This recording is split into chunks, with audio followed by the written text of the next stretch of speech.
Pediatría.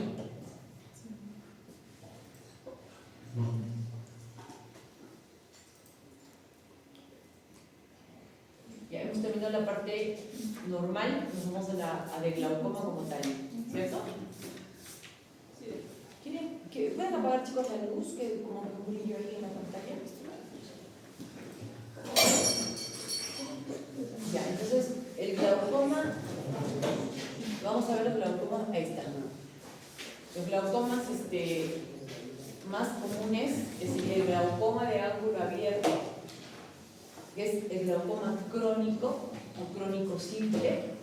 Acuérdense que el glaucoma era la neuropatía óptica caracterizada por cambios de la papila y deterioro del campo visual, acompañado o no de presión ocular elevada. El ángulo abierto, lo que caracteriza esta patología es que el ángulo, o sea, la cámara, el espacio iris-córnea es amplio. Hay una lesión, obviamente, ya de neuropatía en el nervio óptico. Puede haber o no presiones oculares elevadas, pero sí o sí se manifiesta con daño del campo visual.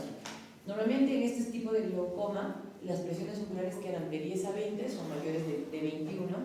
Hay una lesión del nervio óptico, el ángulo iridocoronal está abierto y la pérdida característica del campo visual con progresión de la lesión. Ausencia de signos de glaucoma secundario, no tiene que haber ningún otro tipo de glaucoma asociado, ni pseudo-foliativo, ni pigmentario, ni traumático, ni ningún otro tipo de glaucoma para que se considere como crónico simple. La fisiopatología de este tipo de glaucoma es el proceso degenerativo de la red trabecular, donde hay una reducción del drenaje del humor acuoso, por ende incrementa paulatinamente la presión intraocular, y este incremento va a generar daño en la papila y por ende en el campo visual, por compresión de las fibras del nervio óptico. Entonces tenemos la teoría mecánica, donde hablan exclusivamente de que el nervio óptico, la papila, a nivel de la cabeza del nervio óptico, hay una compresión por la presión intraocular, lo que va a generar pérdida de los axones de las fibras nerviosas ganglionares, con aumento. Esto sería la papila, esta parte es la cabeza del nervio óptico. Acá tenemos la arteria y la vena central de la retina, esta es la excavación de la papila. Entonces esta excavación se va a ver alterada, se va a ver agrandada por pérdida de las fibras nerviosas ganglionares. Acá estos axones, acuérdense que pasaban por la lámina cribosa, que cuando vimos la parte de normalidad, decíamos que en glaucoma había un aumento de visualización de la lámina cribosa. Entonces es como que en el fondo del ojo podemos ver estos huequitos, porque esto está completamente apretado, aplastado y agrandado. ¿Bien? Entonces esta sería la teoría mecánica, donde habría una alteración del flujo axoplásmico y daño directo, o sea, mecánico, de las fibras, de los axones de las fibras nerviosas ganglionares. Y está la otra teoría, que es la vascular, en la cual en este glaucoma de ángulo abierto se habla de un aumento de la presión que generaría una alteración del flujo axoplásmico vascular, digamos, de la cabeza del nervio óptico, lo que va a provocar isquemia crónica y la atrofia de las células ganglionares. O sea, uno habla de que le quita irrigación a la cabeza del nervio óptico y otro habla de que lo aprieta al nervio óptico y por lo cual igual se pierden fibras nerviosas.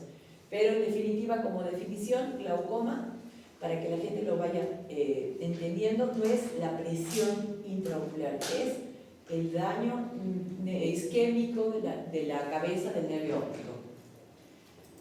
Entonces, lo que provoca este tipo de glaucoma, los síntomas y los signos serían: inicio en la edad adulta, generalmente asintomático, empieza con disminución también de la visión, dolor, sobre todo dolor cuando hay presiones intraoculares un poco más elevadas, más de 30. Puede sentir el paciente un poco de incomodidad ocular, no sabe definir por qué siente que no ve bien, pero es porque se está cerrando la visión, el campo visual se va haciendo cada vez más pequeño. Y también el tema de ver halos de colores, cuando las presiones intraoculares son altas, también ven halos de colores en las luces, y es porque hay un edema de córnea, ¿no? Una alteración ya por la presión de la córnea. Y también manifiestan alteraciones en la adaptación a la oscuridad. Entonces, ¿cómo se va manifestando el glaucoma en el campo visual? ya es, acuérdense, cuando ya se nota la alteración del campo visual del paciente, ya es un diagnóstico tardío de glaucoma, porque ya todo el campo visual que el paciente haya perdido no se recupera con nada, por más de que lo tratemos el glaucoma o lleguemos a controlarlo. Entonces, en el glaucoma de ángulo abierto, acá pueden ver el ángulo, este es el dibujito del ángulo irido-corneal, es un ángulo abierto, grande, con una cámara amplia. Sin embargo, el daño está a nivel del filtrado de la malla trabecular.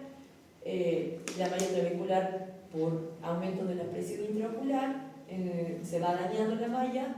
Esa malla dañada no filtra a la misma velocidad en que se produce el humor acuoso, y esa alteración entre la producción y filtración va haciendo un incremento de la presión intraocular de manera crónica. Entonces, raramente, como dice acá, con rojo, presenta síntomas. Generalmente son diagnósticos de casualidad en un examen oftalmológico, y como decía ahí también en la entrada, se presenta en la edad adulta. Por eso es muy importante que las personas mayores de 50 siempre acudan a un control oftalmológico, justamente para detectar a tiempo estas alteraciones. Y generalmente esto debería ser a partir de los 40 y pico. Si un paciente que empieza con presbicia acude a un control oftalmológico, se podría detectar esta enfermedad a tiempo. Pero lamentablemente la mayoría se compra los lentes de presbicia en la calle, o se hacen unas ópticas, y las ópticas lo único que les importa es darles el anteojo, y cuando ya no los pueden corregir, porque ya tienen una alteración total del campo visual, recién los mandan al oftalmólogo. Entonces siempre es importante un control oftalmológico, por lo menos uno en pacientes a partir de los 40 y pico.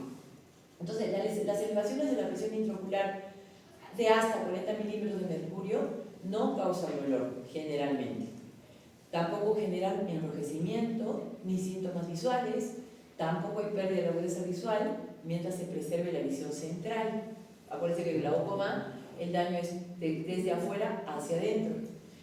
Pero la tasa de progresión de un campo de visión completo a la ceguera toma 25 años en pacientes adultos. Imagínense el tiempo que tienen para tratarse, y nosotros recibimos pacientes ya casi ciegos o casi ciegos por glaucoma crónico por falta de tratamiento. O sea, ¿cuántos años ha perdido ese paciente en poder prevenir esta enfermedad? La edad promedio para desarrollar glaucoma ceguera es más o menos un promedio en forma bilateral de los 86 años. ¿Cómo es el tratamiento de este tipo de glaucoma? El tratamiento va enfocado a bajar la presión intraocular en niveles que no produzcan daños de las fibras del nervio óptico. Hay tratamientos médicos, que son los tratamientos con gotas. Hay gotas que su mecanismo de acción sería bajar la presión intraocular, disminuyendo la producción del humor acuoso. Actúan a nivel de la producción del humor acuoso, y las otras gotas ayudan aumentando el flujo de salida del humor acuoso por la vía no convencional. Si se acuerdan, en la primera clase dijimos que había dos vías, ¿no?, de salida: la convencional, que es a través de la malla trabecular, y la no convencional, a través de la vía uveoescleral. Entonces, las gotas actúan por los dos lados, uno disminuyendo la producción y otro aumentando el flujo de salida. Entonces, hay diferentes tipos de medicamentos que se utilizan, de primera línea, segunda línea. Bueno, eso ya es más específico, pero entonces, cuando tenemos un glaucoma recién diagnosticado, un glaucoma crónico, se pueden también, aparte del tratamiento médico, utilizar láser terapia, que es la gonioplastía, que ¿lo hemos visto en la clase anterior? ¿Como tratamiento? No. Ahora les muestro. Como gonioplastía, que más o menos es como ampliar los agujeritos del trabeculado para aumentar el flujo de salida. Entonces, comenzando el tratamiento del glaucoma de ángulo abierto, recomendaciones internacionales. Esto sí, en el glaucoma primario, en el glaucoma de reciente diagnóstico temprano, ¿no?, en el glaucoma no muy avanzado, no de reciente diagnóstico, puedes diagnosticar un glaucoma avanzado ya recién diagnosticado. Pero digamos, cuando un glaucoma recién empieza, la meta es bajar por lo menos el 25% de su presión intraocular de base, con el cual el paciente ya tiene daño de la papila. Si está ya moderadamente avanzado, ya de un 25 o 50% hay que bajarle la presión del ojo. Y ya en estadios muy avanzados, ya la verdad que el tratamiento es muchísimo, la meta es muchísimo mayor. Entonces, a ver, les voy a tratar de explicar, a ver cómo le explico a mis pacientes, a ver si ustedes lo pueden entender y se lo puedan grabar como tal. Entonces, digamos que el nervio óptico es como un cable de luz que está conectado de una pared hacia la otra pared, en el piso. El cable de luz está transcurriendo ahí, pero un día se nos ocurre o se nos cae el techo encima del cable de luz, ¿no? O se nos cae una mesa, o se nos cae, o le ponemos piedra, no sé, algo ocurre que le ponemos peso encima del cable, ¿no? Entonces con el cable sigue ahí, pero con el tiempo el cable de luz empieza a ser como un cortocircuito, ¿no? Decimos, oye, estoy en un cortocircuito, ¿qué hacemos? Sacamos las cosas que están encima del cable, porque se está pelando el cable. Entonces empezamos a sacar peso y empezamos a ver que vuelve a empezar la luz. Y decimos, bueno, ya está, no le saco más peso. Lo ideal sería sacar todo el peso, porque ya sabemos que es un cable que está pelado. Sería sacar todo el peso y ponerle quizás una protección, algo encima del cable para que no se siga pelando, ¿cierto? Bueno, más o menos en eso consistiría el tratamiento del daño directo del nervio óptico por el peso que tiene el ojo. Entonces, la idea es bajar al máximo la presión en base a la presión que inició ese daño, ¿no? Entonces, si tenemos un paciente que tiene 30 de presión inicial, que ya tiene glaucoma, principios de glaucoma, le hacemos los estudios, verificamos qué daño tiene y decimos, usted tiene un glaucoma de reciente comienzo. Entonces, le vamos a bajar la presión un 25%. Si logramos eso con un tratamiento médico, o sea, con gotitas, le explicamos al paciente, bueno, esta es la presión que vamos a conseguir, digamos, le vamos a bajar el 25% de su presión, capaz que tiene 16. Bueno, con 16 tenemos que bajar el 25%, listo. Quizás lo logremos con el tratamiento médico, quizás no. Quizás no. ¿Cómo nos damos cuenta? Le bajamos la presión al máximo con el tratamiento médico. Hay tratamiento médico inicial, tratamiento médico máximo. O sea, máximo significa que utilizas todo el armamento médico en gotas, tanto las que disminuyen la formación del humor acuoso, tanto las que aumentan la salida del drenaje, y dices, bueno, hemos logrado esto. Y el paciente dice, y está bien, porque hay gente que solamente piensa que está bien tener menos de 20 teniendo glaucoma, ¿cierto? Entonces decimos, no, ya no es 20 para usted normal. Pero te pregunta, ¿de cuánto a cuánto es normal? Normal para un paciente sin glaucoma es de 10 a 20. Pero como usted tiene glaucoma, ya no existe una presión normal, existe la presión que no siga pelando su cable. Entonces esa es la meta en el tratamiento de glaucoma crónico de ángulo abierto. Bajar la presión, lo mínimo, como estamos haciendo según el estadio de gravedad que tenga, 25, 25, 50, más de 50, que es muy difícil solo con tratamiento médico. Y de acuerdo a lo que busquemos, esperemos, ya combinamos tratamiento médico con quirúrgico, ya sea con láser, como la trabeculoplastía, o ya cirugías de glaucoma como la trabeculectomía o las válvulas. ¿Bien? Y en el caso ya de estadios finales, como dice acá, ojo ciego doloroso, ese es un ojo ciego que no ve nada, ya tiene totalmente perdido su cable, pero le duele, o sea, encima le duele. Entonces en ese caso ya no se trata con tratamiento médico porque sería como gastar dinero en gotas en un ojo ciego, y lamentablemente el tratamiento de glaucoma es un tratamiento caro. Entonces, lo que se hace es la destrucción de la inervación del globo ocular, simplemente para que no tenga dolor. Por eso se da el ciclo fotocoagulación o crioterapia, destruir la sensibilidad al ojo, aunque tenga presión de 50, porque no le duela. ¿Bien?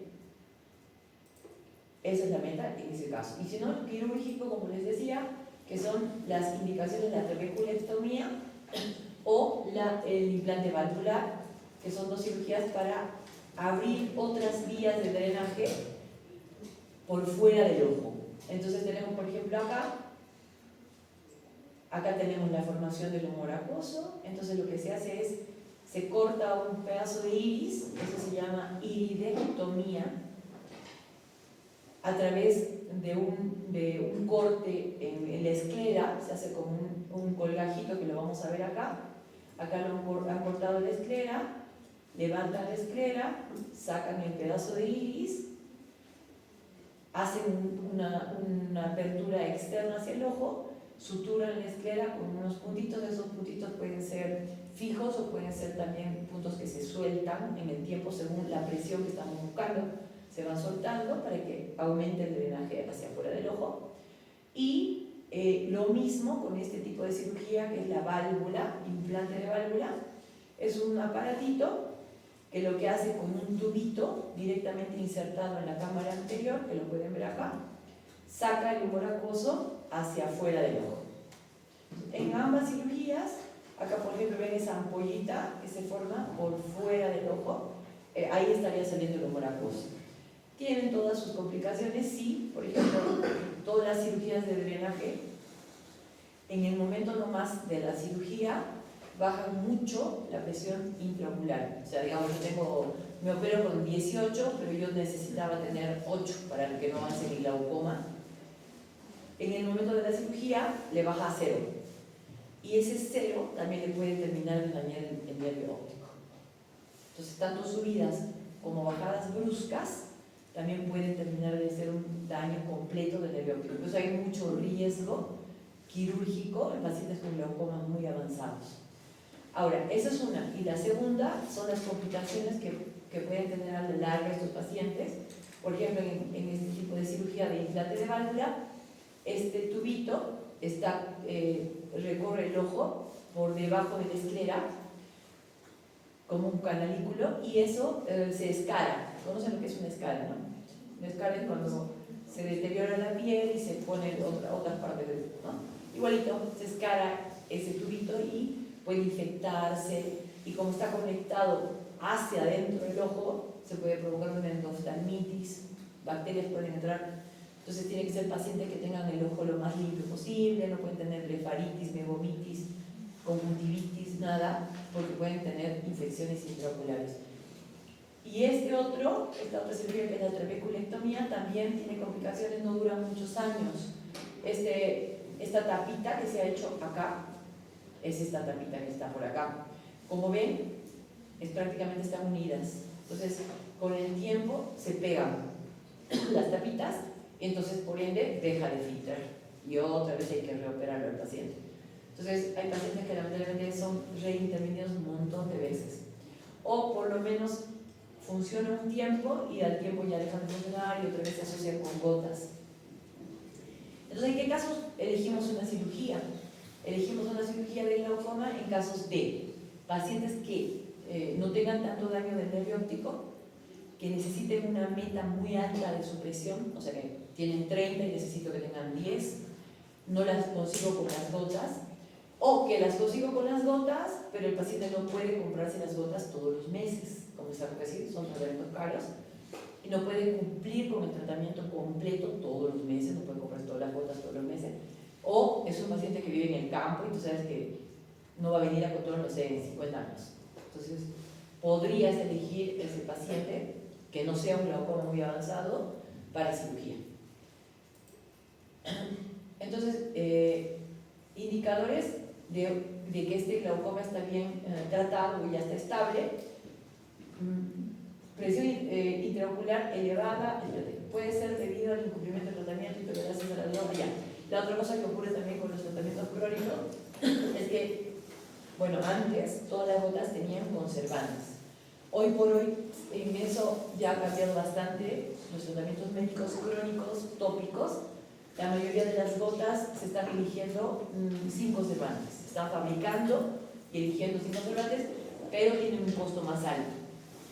Entonces hay gente que con el tiempo le hace alergia a una gota, entonces, o al conservante de las gotas.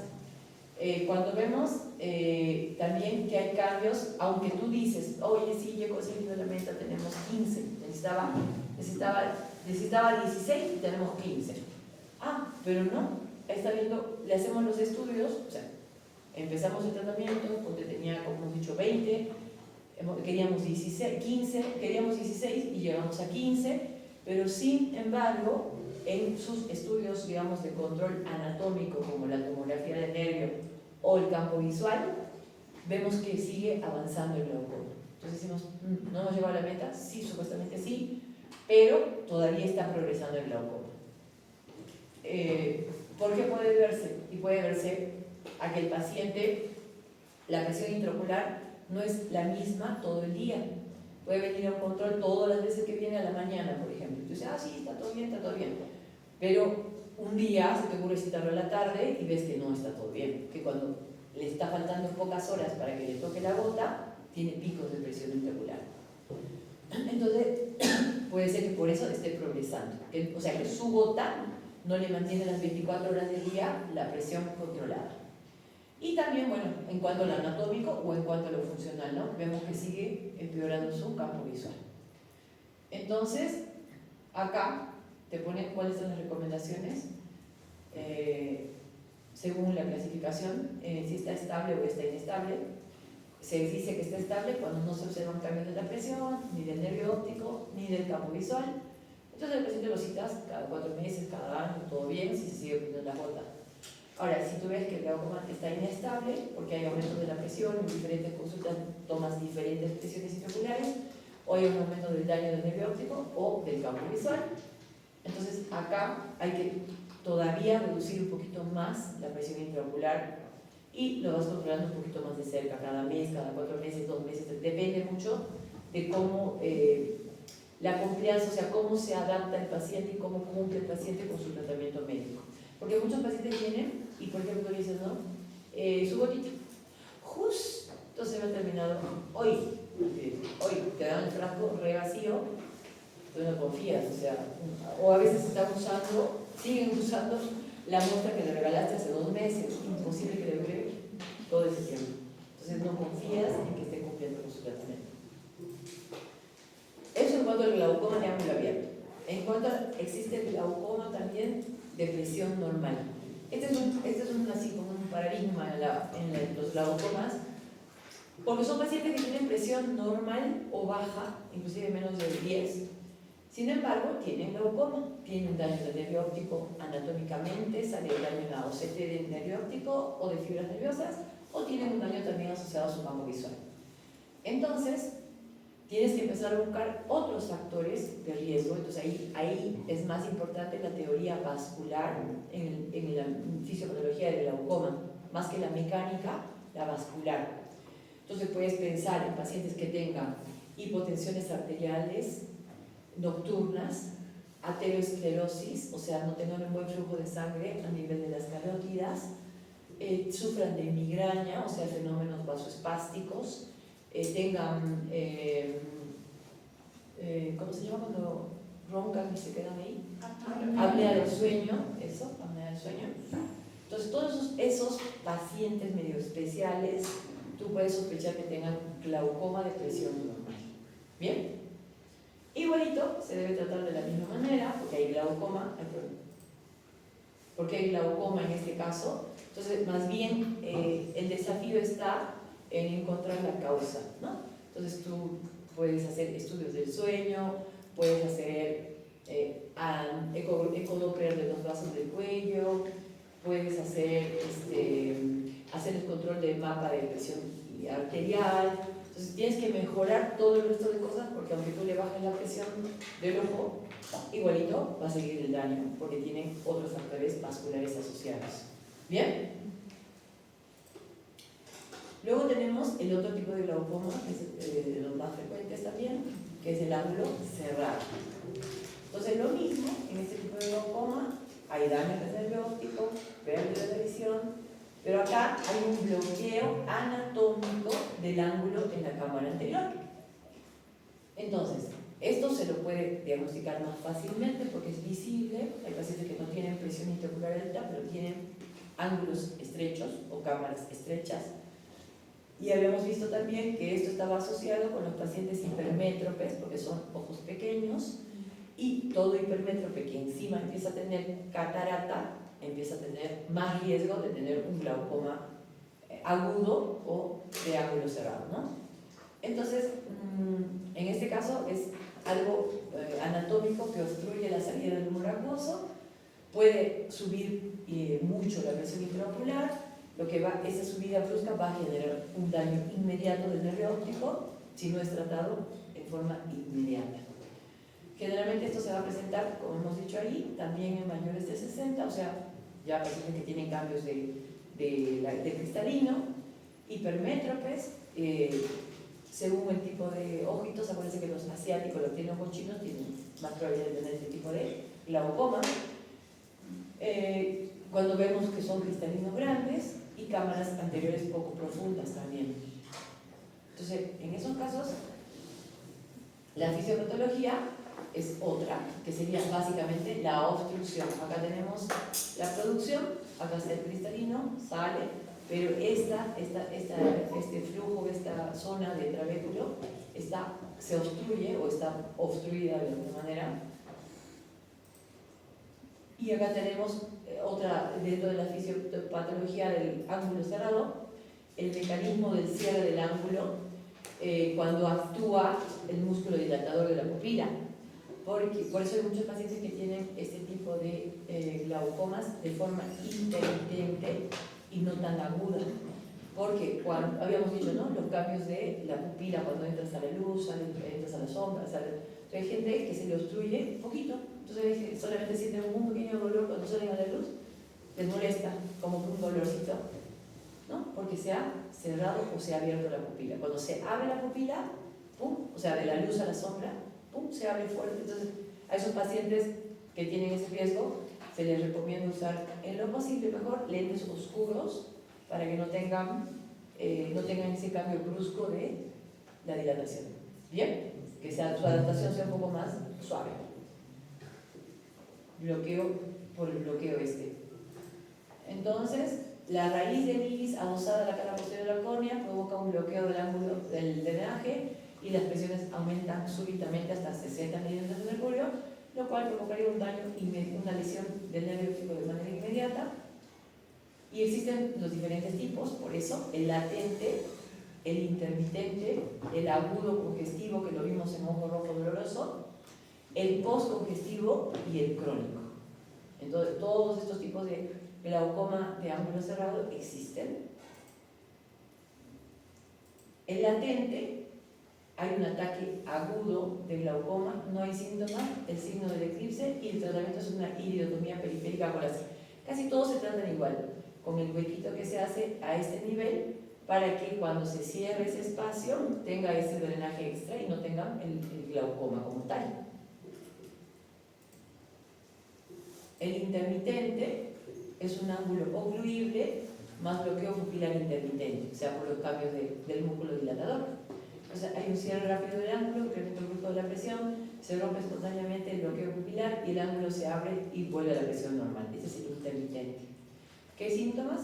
Halos por edema de córnea, ¿no?, por la presión súbita, que sube inmediatamente. El tratamiento es lo mismo, iridotomía periférica con láser. Luego está, esos son los halos que se ve cuando hay edema de córnea en el momento de la presión del ojo. Hay edema de córnea y ese edema de córnea provoca que veamos como luces alrededor de las luces, halos y dolor ocular o cefalea también. Entonces, dentro de esas causas, lo que le decía, las midriasis fisiológicas por los cambios de luz-oscuridad y lo mismo tratamiento, iridotomía periférica con llave láser. Y el congestivo agudo, ese sí es el más clásico, donde hay una pérdida dolorosa de la visión por un cierre brusco y total del ángulo. Es una emergencia porque pone en peligro la visión. Hay una pérdida unilateral de la visión rápidamente progresiva, dolor, congestión pericular, náuseas, vómitos, y acá sube la presión hasta 100 milímetros de mercurio. Entonces acá, este es el congestivo, o sea, el agudo, la pupila está en midriasis, edema de córnea, el ojo está completamente rojo y doloroso. Hay una inyección mixta, ciliar y periférica. Y acá en un corte con la lámpara de hendidura podemos ver el poco espacio que hay en la cámara anterior, ¿no? Glaucoma agudo de ángulo cerrado.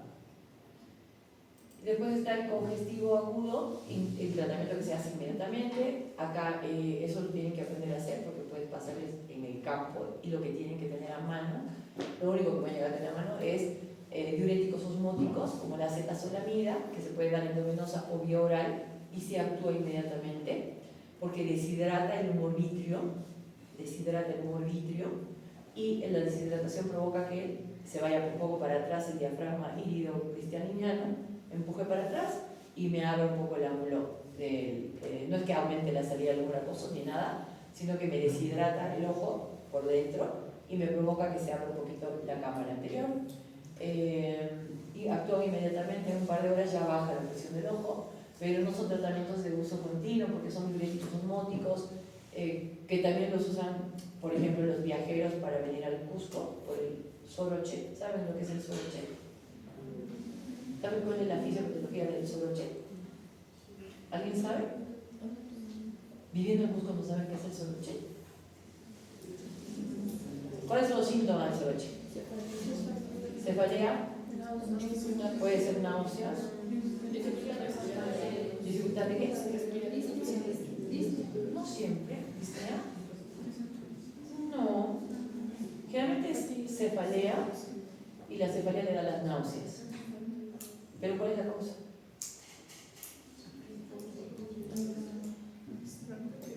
Disminución de la digestión. Que se vuelve más. El cambio del pH que hace. ¿De qué pH? ¿De dónde? ¿De papel higiénico? No, Cambiaron de pH. Uno americano a uno peruano, digamos. se vuelve. Le va mal. Disminución de la presión atmosférica. Obvio que hay presión, esa es la causa. Hay poca presión de oxígeno. Pero ¿cuál es la fisiopatología de la cefalea?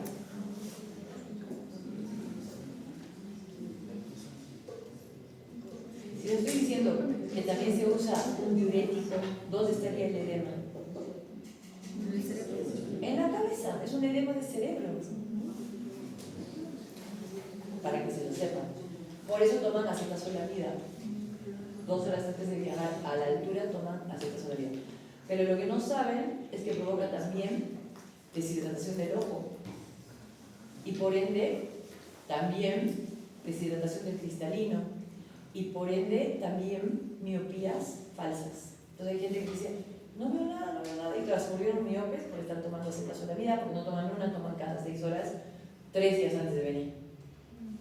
Y se vuelven miopes falsos.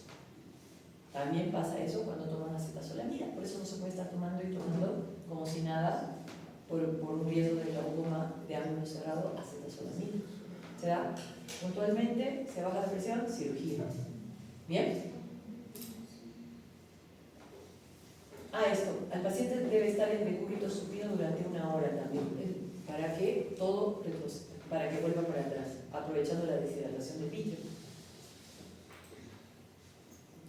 Bueno, en el postcongestivo lo que ocurre es que ya le bajamos la presión, llegó a 60, le bajamos a 12, logramos dematizar la córnea, logramos poder observar el fondo del ojo, pero ya caput vemos atrofia del nervio óptico.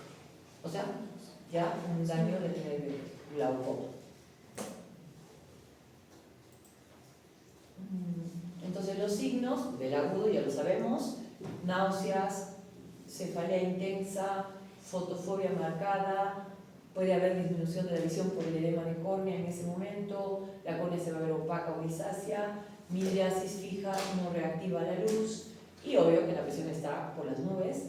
Y ya después ya vemos los daños a nivel del fondo del ojo, de la papila, del anillo neuroretinal disminuido, puede haber una hemorragia en llama, que esos son los signos que les mostré en la clase de los cambios patológicos en la papila, como el rechazo nasal en los vasos. O sea, el rechazo es que los vasos, ¿se acuerdan que entraban por el centro de la excavación?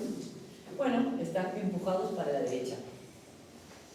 Luego vemos que el anillo se ve adelgazado, aumento de la excavación, se nota un aumento de la excavación, y podemos ver también esto que se ven los huequitos por acá, que era el aumento de visualización de la lámina cribosa. Todos los signos ya de glaucoma. ¿Bien?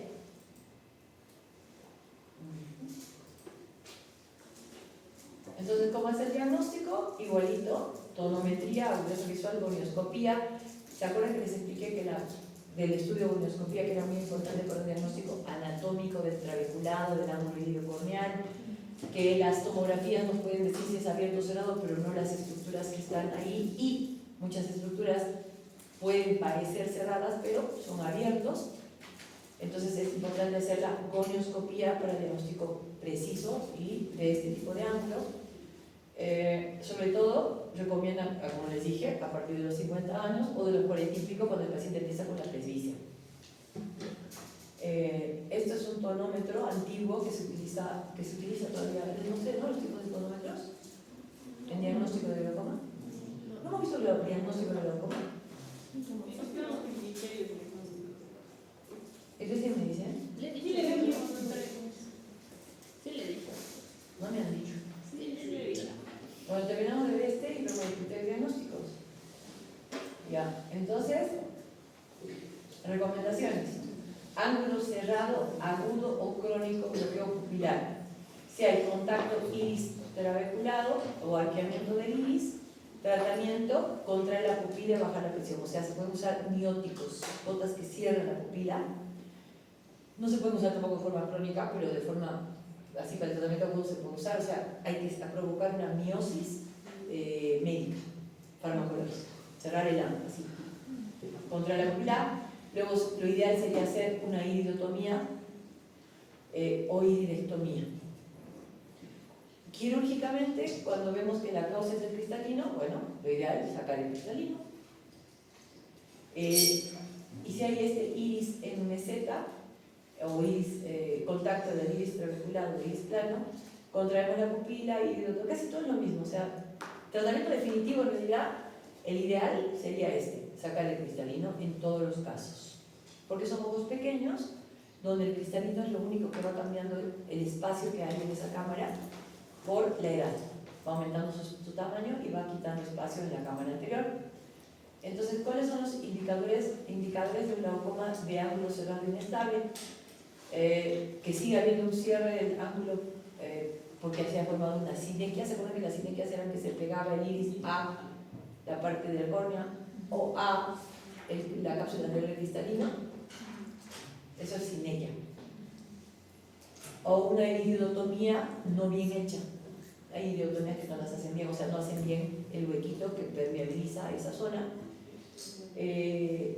Puede haber ya también, por el aumento brusco de la presión de un glaucoma agudo, puede haber daño también del trabeculado, por ende también asociarse un glaucoma de ángulo cerrado o con riesgo de ángulo cerrado a un glaucoma crónico por daño del trabeculado. Y lo mismo en cuanto a la anatomía o los diagnósticos objetivos y subjetivos del glaucoma siguen siendo los mismos. O sea, vemos que sigue dañándose el nervio óptico, o sigue perdiendo fibras nerviosas ganglionares, o sigue disminuyendo el campo visual.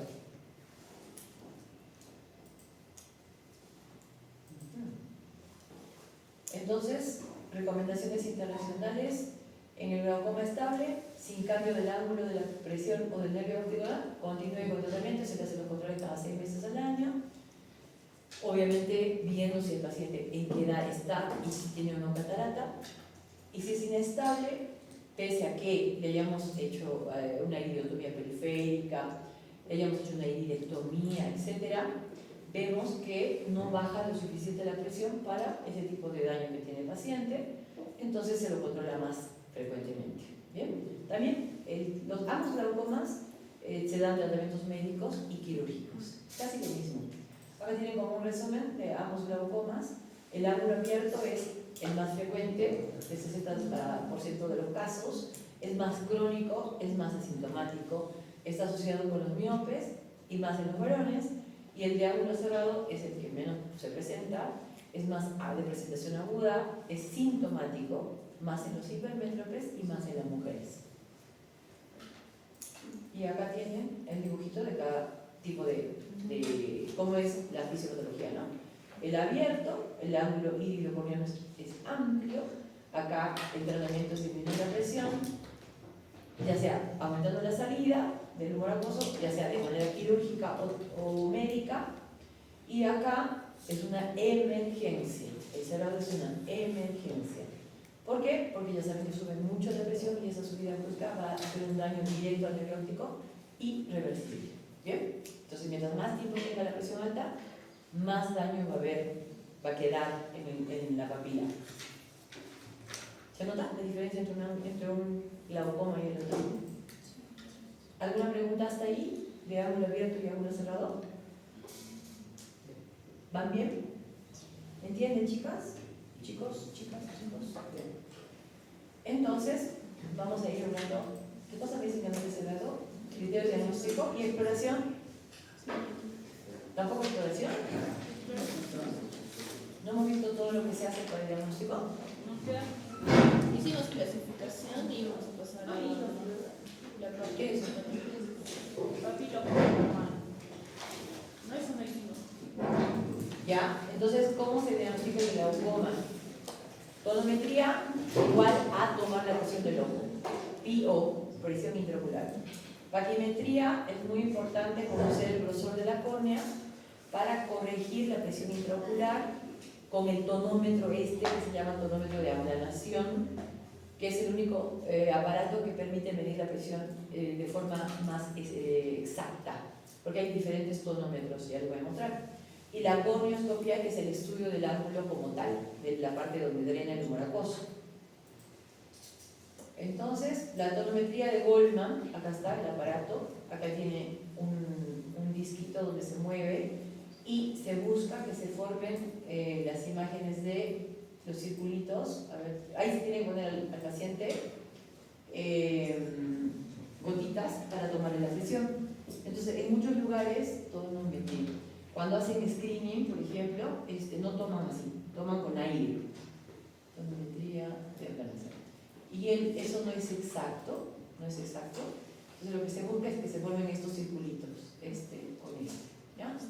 Moviendo el disquito, se separan y se aplanan, y uno llega a que esos discos se unan, entre esos semicírculos se unan, ahí está la presión del ojo del paciente.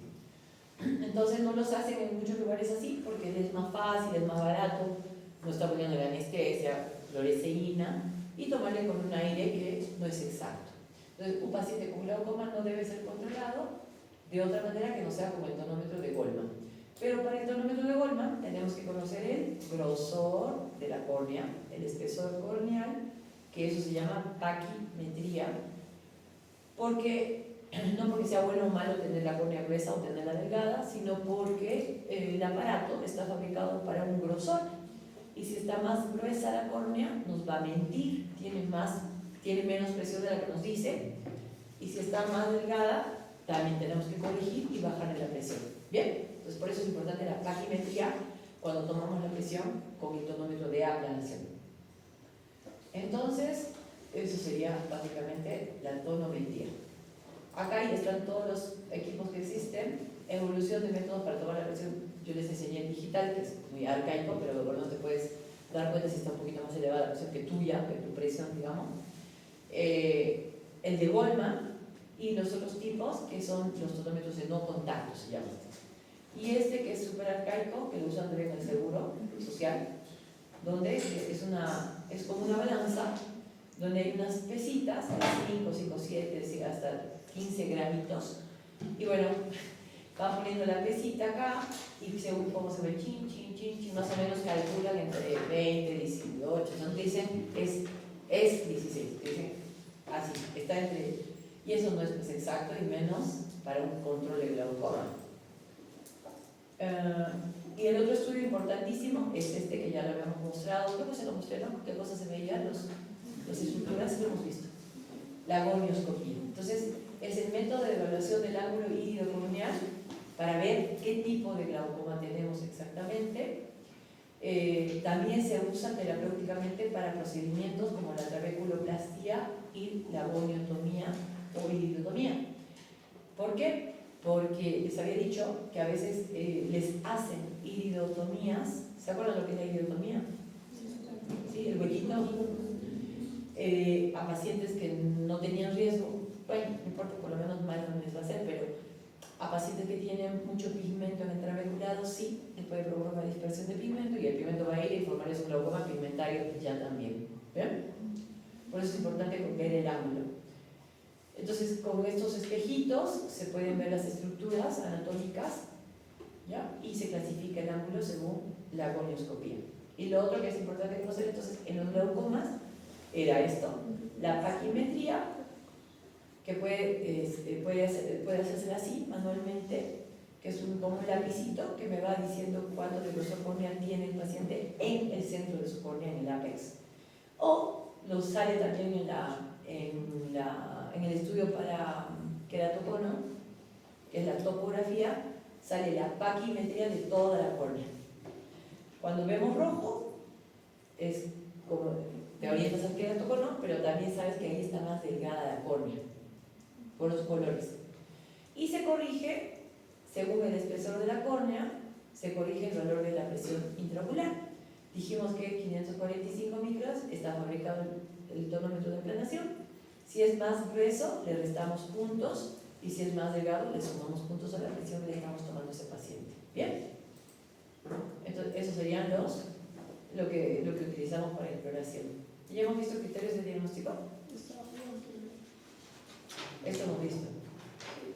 Claro, la presión, el fondo del ojo y anatómicamente la tomografía de nervio óptico y de fibras nerviosas ganglionares y subjetivamente el campo visual.